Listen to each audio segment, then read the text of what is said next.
తాకట్టులో ఉన్న బంగారాన్ని విడిపించి ఆ రోజు ఆన్లైన్ ధరకే కొంటుంది కొమ్మూరి గోల్డ్.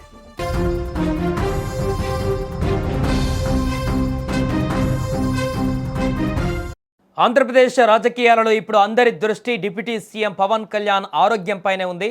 గత 2 రోజులుగా ఆయన అస్వస్థతకు గురయ్యారనేటువంటి వార్త జన సైనికులను, మెగా అభిమానులను ఆందోళనకు గురిచేసింది. అయితే ప్రధానమంత్రి నరేంద్ర మోదీ స్వయంగా పవన్ కళ్యాణ్కు ఫోన్ చేసి పరామర్శించడంతో ఈ వ్యవహారం ఇప్పుడు జాతీయ స్థాయిలో చర్చనీయాంశంగా మారింది. ప్రధాని మోదీ ఆదివారం ఉదయం పవన్కు ఫోన్ చేసి ఆయన యోగక్షేమాలను అడిగి తెలుసుకున్నారు. పవన్ త్వరగా కోలుకోవాలని, మళ్ళీ ప్రజాసేవలో చురుగ్గా పాల్గొనాలని ప్రధాని ఆకాంక్షించారు. ఈ విషయాన్ని స్వయంగా ప్రధాని తన ఎక్స్ వేదికగా పంచుకోవడం విశేషం. ఇక నిజానికి గత కొద్ది కాలంగా పవన్ కళ్యాణ్ తీవ్రమైన సైనసైటిస్ సమస్యలతో ఇబ్బంది పడుతున్నారు. నిరంతర పర్యటనలు, ప్రజా సమస్యల పరిష్కారంలో నిమగ్నమవ్వడం వల్ల ఆయన ఆరోగ్యంపైన ప్రభావం పడింది. శుక్రవారం ఉదయం అధికారులతో సమీక్ష నిర్వహిస్తున్న సమయంలో ఆయన ఒక్కసారిగా అస్వస్థతకు గురయ్యారు. వెంటనే అప్రమత్తమైన వ్యక్తిగత వైద్యులు ఆయనకు ప్రాథమిక పరీక్షలు నిర్వహించి ఆసుపత్రిలో చేరాలని సూచించారు. దీంతో ఆయన హైదరాబాద్లోని జూబ్లీహిల్స్ అపోలో ఆసుపత్రిలో చేరారు.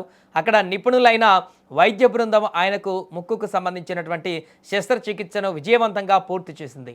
ప్రస్తుతం ఆయన కోలుకుంటున్నారని, ఎటువంటి ఆందోళన అవసరం లేదని కూడా ఆసుపత్రి వర్గాలు వెల్లడించాయి. ఈ సందర్భంగా పవన్ కళ్యాణ్ కూడా ప్రధానికి తన ధన్యవాదాలు తెలియజేశారు. తన ఆరోగ్యం పైన శ్రద్ధ వహించి ఫోన్ చేసినందుకు మోదీకి కృతజ్ఞతలు చెప్పారు. పవన్ ఆరోగ్యం పైన అటు ఏపీ ముఖ్యమంత్రి నారా చంద్రబాబు నాయుడు, మంత్రి లోకేష్ కూడా ఆరా తీశారు. ప్రతిపక్ష నేత జగన్ కూడా పవన్ త్వరగా కోలుకోవాలని కోరుకుంటూ సందేశం పంపారు. రాజకీయాలకు అతీతంగా అందరూ పవన్ ఆరోగ్యం గురించి ఆందోళన వ్యక్తం చేయడం ఇప్పుడు గమనార్హంగా మారింది. వైద్యుల సమాచారం ప్రకారం ఈ సర్జరీ తర్వాత పవన్కు కనీసం వారం నుండి 10 రోజుల పాటు పూర్తి విశ్రాంతి అవసరం. అప్పటి వరకు ఆయన ఎటువంటి అధికారిక కార్యక్రమాలలో పాల్గొనకూడదని వైద్యులు స్పష్టం చేశారు.